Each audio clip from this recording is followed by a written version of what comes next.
우리 사람의 눈은요, 네. 1분에 한 10회에서 15회 정도 이렇게 깜빡인다고 합니다. 네. 이게 눈을 보호하기 위한 행동인데 이렇게 집중하면서 스마트폰을 보거나 할 때는 이 깜빡임의 횟수가 한 5회 정도로 줄어든다고 하더라고요. 이 눈 깜빡임이 줄어들수록 이렇게 염려하게 되는 질환이 바로 안구 건조증이라고 하는데요. 오늘 이 시간에는 이 안구 건조증하고 더불어서 여름철에 좀 주의해야 될 안 질환에 대해서 알아보고자 합니다.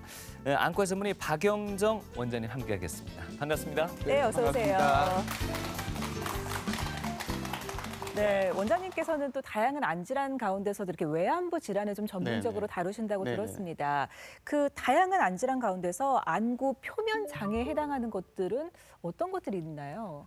네. 안구 표면 장애 질환 중에서 우리나라를 포함한 전 세계적으로 가장 흔한 질환은 안구 건조증입니다. 예. 저희 나라의 유병률 통계에서도 5천만 인구의 8%, 400만 명이 직접 진단을 받고 치료 중인 질환입니다. 그래서 예. 가장 흔한 질환은 안구 건조증이고요.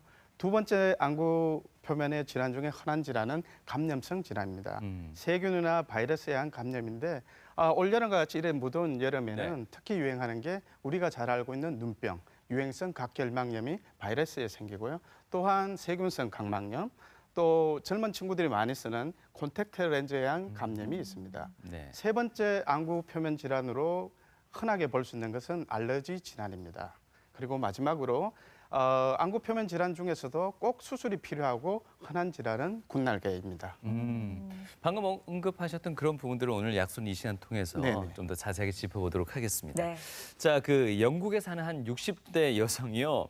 눈에 백태가 낀 것 같아가지고 이거 백내장 아닌가 하고 병원을 찾아갔다가 아주 황당한 일이 있었다고 합니다. 네, 그 안과 의사가 여자의 눈에서 발견한 거는 백내장이 아니라 무려 27장이나 겹쳐진 콘택트 렌즈였다고 합니다. 그러니까 빼는 걸 잊어버리고 계속 그 위에다가 더 끼운 거죠. 말도 안 돼. 어떻게 그럴 수가 있어.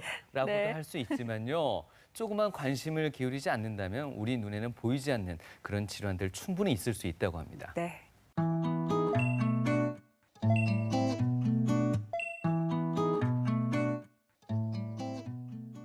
전문가의 선택, 눈 질환에 대한 오해와 진실, OX 퀴즈 통해서 알아보도록 하겠습니다. 네, 첫 번째 질문 확인해 보겠습니다. 안구 건조증, 이거 인공 눈물만으로는 치료가 되지 않는다라고 나와 있는데 OX 어떨까요? 네, 정답은 O가 맞습니다. 예. 최근 스마트폰이나 컴퓨터가 많이 보급되면서 안구 건조증이 급증돼 있고요. 네. 또 대부분 여기 계신 방청객분이나 시청자분도 인공 눈물 하나는 가지고 다닐 만큼 생활의 필수품이 되어 있습니다. 하지만 눈물의 구성 성분이 세 층으로 이뤘다는 사실을 아시는 분은 드뭅니다. 네. 그래서 제일 바깥층은 지방층, 중간은 수성층, 제일 안쪽은 단백질층으로 이루어졌는데 이 인공 눈물은 단지 수성층을 보강하여 안구 건조증의 증상을 개선하는 데는 도움이 되지만 근본적인 치료는 될 수가 없습니다. 그래서 안구 건조증의 다양한 원인을 정확한 진단을 하고 난 뒤에 치료하는 것이 바람직합니다. 예. 네. 임시 방편은 될 수 있지만 근본적인 치료책은 되지 네, 못한다라는 맞습니다. 말씀이신 것 네. 같습니다. 네. 예. 자, 그럼 두 번째 질문 드리겠습니다. 그 안구 건조증이 있으면은 네. 그 백내장 치료나 시력 교정을 위한 렌즈 삽입술을 할 수가 없다가 질문인데요. 이건 어떻습니까? 네, 정답은 X입니다. 네. 굴절 교정 수술의 대부분인 라식이나 라섹은 안구 표면을 직접적으로 절단한 수술이니까 안구 건조증과 밀접한 관계가 있습니다. 네. 하지만 저희들이 알고 있는 안내 렌즈 삽입술은 홍채와 수정체 사이에 삽입이 되고 또 백내장은 안구 내에 혼탁된 수정체를 교체하여 인공으로 삽입되는 수술입니다. 그래서 이 수술들은 안구 표면을 수술하는 것이 아니기 때문에 안구 건조증과 직접적인 관련은 없습니다. 네. 하지만 이 안구 건조증이 있었던 환자가 만약에 이런 수술을 하게 된다면은 수술 후에 관리를 해줘야지, 치료를 해야지 좀 더 좋은 시력을 가질 수 있는 것은 사실입니다. 예. 네. 알겠습니다. 마지막 질문 이제 드리겠습니다. 여름에 잘 생기는 군날개, 보기에 좋지 않을 뿐 눈 건강에는 별다른 영향을 주지 않는다라고 나와 있는데 어떻습니까? 네, 정답은 X입니다. 네. 예. 군날개는 초기에는 충혈만 되고 대부분 또 젊은 경우에는 미용상의 문제로 수술을 선택하게 됩니다. 네. 하지만 이 병이 진행했을 때는 중심부로, 눈의 중심부로 자라가기 때문에 각막에 난시가 유발하고 시력에 장애를 두고요. 또한 치료 시기를 늦어서 수술을 하는 시기를 늦은 경우는 영구적인 각막 혼탁이 생기기 때문에 시력에 영향을 줍니다. 그래서 군날개가 있을 때는 적절한 시기에 수술을 받는 것이 바람직합니다. 네. 네. 자, 이렇게 OX 퀴즈 통해서 몇 가지 알아봤는데요. 네. 자세히 들어가기에 앞서서 2014년에 발표된 지역별 안구 건조증 유병률 지도를 보니까 대구가 상당히 취약했습니다. 16개 시도 가운데 무려 3번째로 환자가 많다고 조사가 됐는데요. 이게 좀 일조 시간이 길고 습도가 낮은 지역일수록 조금 더 위험하다고 하던데 이렇게 좀 안구 건조증 유발하는 어떤 환경이나 좀 그런 것들 어떤 것들이 있을까요? 네.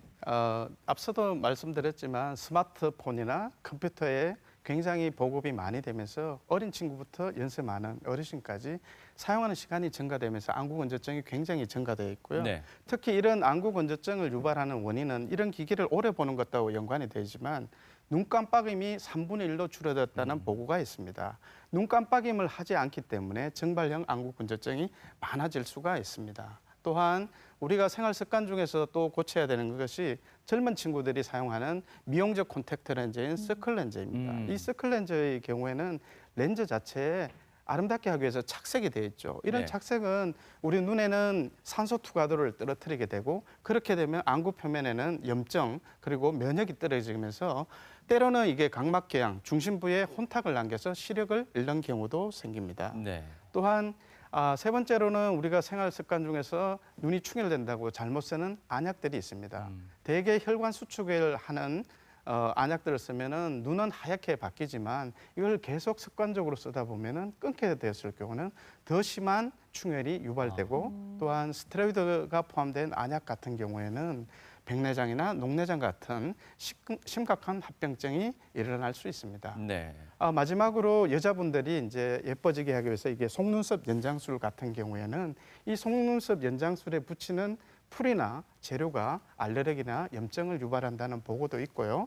더군다나 가장 많이 하는 이 아이라인, 문신 같은 경우는 오늘 제가 말씀드릴 지방 분비를 관장하는 눈꺼풀 샘에 밀접하게 이 문신이 이루어집니다. 그래서 학계의 보고에 의하면 최근에 이런 과도한 문신은 안구 건조증을 심화될 수 있다고 보고되고 있습니다. 네. 오늘 이 방송 이후에 대부분의 여성들 눈이 또 이렇게 흐려지거나 작아지는 건 아닌지 모르겠습니다. 요즘 선풍기 아이들도 많이 네. 쓰지 않습니까? 네네. 선풍기 들고 다니는. 네네. 그것도 사실 좋지는 않겠죠. 네, 이게 바람이 바로 이렇게 눈가로 오게 되면 에어컨이나 선풍기 요즘같이 더운 계절에 많이 쓰는데 예. 당연히 안구 건조증이 심하게 되고 이게 증발을 많이 시키니까 눈물이 부족하게 되어서 그렇겠죠. 안구 건조증을 심하게 만듭니다. 앞서 지역별 안구 건조증 유병률 지도상에서 이제 우리 지역이 상당히 높은 수준에 있다는 건 네네. 계절적인 환경적인 요인도 있지 않겠습니까? 너무 덥다든지 네네. 너무 춥다든지 어떻습니까? 네, 맞습니다. 저희 대구가 아무래도 심지어 데프리카라고 예. 이야기할 정도로 굉장히 덥기 때문에 안구 건조증하고 밀접하고 겨울에 또 추운 찬바람이 부는 것도 안구 건조증과 연관이 있습니다. 네. 자, 준비된 화면을 보시면서 조금 안구 건조증에 대해서 알아볼까요? 네네. 우선 기초적으로 우리가 눈물은 어떻게 구성되고 구성 성분은 분비되는 장소는 어떤가를 알아보겠습니다. 예. 처음에도 이야기했듯이 눈물이 세 층으로 이루어졌다는 사실을 아시는 분은 굉장히 드물어요. 제일 바깥층은 지방층, 중간은 수성층, 제일 안쪽은 단백질층입니다. 각각의 분비되는 장소는 지방층은 아까 눈썹 문신과 관계된 눈꺼풀 아래 위에서 있는 이 마이봄샘에서 분비가 되고요. 네. 수성층은 안화의 제일 상외측에 깊은 곳에 라크리말샘이라는 눈물샘이 있습니다. 거기서 분비되고요. 단백질층은 안쪽에 있는 우리가 흰 창으로 보는 결막세포인 배상세포에서 분비가 됩니다. 네. 이렇듯 눈물은 세 층으로 구성이 되어 있습니다. 우리가 안구 건조증이라 하면은 여기서 말하는 눈물은 세 가지 층 모두를 말합니다. 생성이 부족하거나 아니면 과도한 증발이 있을 때 안구 표면에 보면 염색을 했을 때 보면 이게 형광 염색이 깨어지지 않아야 되는데 이렇게 갈라지거나 심지어는 이렇게 안구 표면에 굉장히 염증이 있는 표면에 손상을 가하게 되죠. 이런 경우에는 우리가 느낄 수 있는 게 불쾌감이라든지 자극 증상이 있고 이로 인해서 시력이 떨어지는 현상을 느끼는 것을 안구 건조증입니다. 예. 실제로 눈이 조금 찝찝하면은 그냥 좀 푹 자면 되겠지 이렇게만 생각하고 안과를 잘 안 찾는 분들이 그렇죠. 심각하지 않으면 잘 안 가시는 분들이 많은데요. 이 안구 건조증에 대해서 최근에는 좀 체계적이고 전문적으로 이렇게 좀 진단을 할 수 있는 방식이 생겼다고요. 네네. 네, 좀 소개를 해주시죠. 네네, 알겠습니다. 정상인 경우에는 눈꺼풀 아래 위에 뒤집어서 이 기름층인 마이봄샘의 구조를 보면 이렇게 균일하게 빡빡하게 차여 있는 것을 볼 수 있지만 마이봄샘이라면 정확하게 어느 부분? 네, 여기 위에 있습니다. 하얗게 보이는 이런 기름샘이 눈을 불완전 눈 깜빡이는 그래서 눈을 완전히 감아야지 얘가 부딪히면서 분비가 되기 때문에 기름층 분비를 하기 위해서는 제가 나중에도 이야기했지만 완전한 눈 깜빡임이 중요합니다. 예. 그래서 아래 위에서 이렇게 빡빡하게 있지만은 병이 진행하면 이가 빠진 것처럼 이렇게 뻐끔뻐끔하고 때로는 완전히 없어지게까지 진행하게 됩니다. 그래서 이 구조를 파악할 수 있는 게 중요한 기능을 하고요. 예. 형광 염색을 해서 눈물층의 눈물막 세 가지 막 중에서 안정성을 평가하는 게 눈물막 파괴 시간입니다. 눈을 깜빡이고 떴을 때 이게 깨어지지 않는 게 10초 이상일 때 정상으로 보지만 대개 건조증은 5초 미만입니다. 그래서 이 경우에 보면 짧게 눈물이 갈라지죠. 그래서 어디가 갈라진다? 여기가 갈라지죠. 이렇게 까맣게.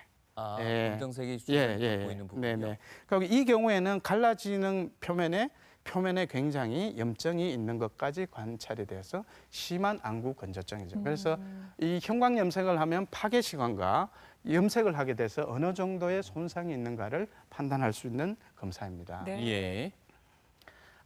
또 하나는 우리가 실제 아까 눈물층 중에서 수성층, 네. 물의 길이가 어느 정도 나온가를 측정할 수 있습니다. 안구 외측에 종이를 꼽아서 5분간을 재게 되는데요. 정상은 30mm 이상이지만 이 안구 건조증의 진단 기준 수성층에 결핍이 됐다 하는 것은 10초 미만이고요. 5초 미만일 때는 굉장히 부족해서 오히려 전신 질환, 이렇게 눈물이 부족하면은 우리 침샘도 부족한 전신 질환과 관계된 것까지 조사를 해야 됩니다. 그리고 마지막인데요. 아까 염색에 의해서도 우리가 안구 표면의 염증을 측정할 수 있었지만 최근에 이게 진단 기계가 굉장히 발전이 돼서 이렇게 임신 테스트 키트를 하면은 이게 임신이 됐다는 거 알고 알 수 있는 것과 마찬가지로 안구 표면에 간단하게 이렇게 염증을 측정해서 이게 시간이 지나면 이 색깔이 나옵니다. 분홍색이 진하게 나오는 경우는 안구 표면이 염증이 심하다. 이렇게 판단을 할 수 있고요. 이런 6가지의 검사로 인해서 정확하게 내가 어떤 부위에 안구 건조증이 원인이 된가를 알 수가 있습니다. 네. 사실 그렇게 심각하게 느끼지 않았던 안구 건조증인데 검사만큼은 이토록 또 체계적으로 이루어지고 있는 것 같습니다. 근데요, 원장님, 안구 건조증이라 해서 눈이 건조하다고만 생각하는데 눈물 많이 흘리시는 분도 안구 건조증일 수 있다던데요. 맞습니까? 네, 맞습니다. 이토록 이 증상이 다양한 이유가 뭘까요? 예. 예. 우선 이제 조금 전에 말씀하신 대로 눈에는 굉장히 신경이 많아요. 우리가 조금만 뭐가 이물이 들어가도 굉장히 눈물이 흘러나죠. 예. 그래서 이게 아까도 말씀드린 안구 표면의 손상은 신경에 직접적인 자극을 하게 돼요. 그러면 우리가 보호 기능을 해서 눈물이 분비가 되는데요. 예. 자세하게 그러면은 안구 건조증이 어떻게 분류가 되고 어떻게 하는가를 보겠습니다. 가장 중요한 것은 계속 제가 말씀드리지만 눈물의 층은 3층으로 네. 지방층, 수성층, 단백질층인데 실제 논문에 의한 결과입니다. 그러면 우리가 가장 많이 알고 있는 수성층이 결핍이 돼서 실제로 안구 건조증이 많다라고 생각하는데 대개 그게 아니고 수성층의 결핍은 단지 14%입니다. 이 지방질이 부족한 정발형이 50%고요. 또한 이걸 혼합한 것이 36%라는 사실이죠. 그래서 우리가 잘못 알고 있는 수성층, 인공 눈물만의 보충에 치료가 될 수 없다는 근거입니다. 네. 그래서 안구 건조증은 이제 눈물의 지방층을 분비하는 아까도 말씀드린 이 눈물 수성층이 날아가는 것을 방지하는 마이봄샘 이상과 관련된 것이 가장 많은 것으로 알려져 있고 86% 이상입니다. 우리가 깨끗한 마이봄샘 기능을 가진 분은 이렇게 눈꺼풀을 눌러보면 이렇게 깨끗하게 나오게 됩니다. 이런 마이봄샘의 기능은 굉장히 눈물층을 보호하는 역할을 하고 우리가 가진 정상적인 체온 36도 이하에서도 얘는 정상적으로 잘 분비가 됩니다. 하지만 이렇게 변형이 되었을 때는 이렇게 누런색이 되고 심지어 치약처럼 마가린처럼 굳어지게 되죠, 기름이. 이런 경우는 정상적 체온에서는 절대 분비가 되지 않는 사실입니다. 그래서 이걸 분비를 하려면은 온찜질을 하게 됩니다. 다음 치료 방법에서 제가 눈이 특별하게 불편함을 못 느끼시는 대부분의 사람들은 가장 위쪽에 지금 표시되어 있는 저 그림처럼 깨끗한 거죠, 눈이. 그렇지만은 본인이 자각 증상을 느끼는 정도는 사람마다 차이가 있습니다. 예. 그래서 실제로 검사해 보면은 예. 이렇게 된 경우도 흔치 않게 있습니다. 본인도 검사해 보면. 전혀 증상이 예, 없는데. 본인의 자각 증상이 없을 뿐더러 이게 실제로 파괴되어 있는 경우도 많고 이걸 알려주고 난 뒤에 이게 안구 건조증의 증상이었구나라고 아시는 분도 오히려 있습니다. 예.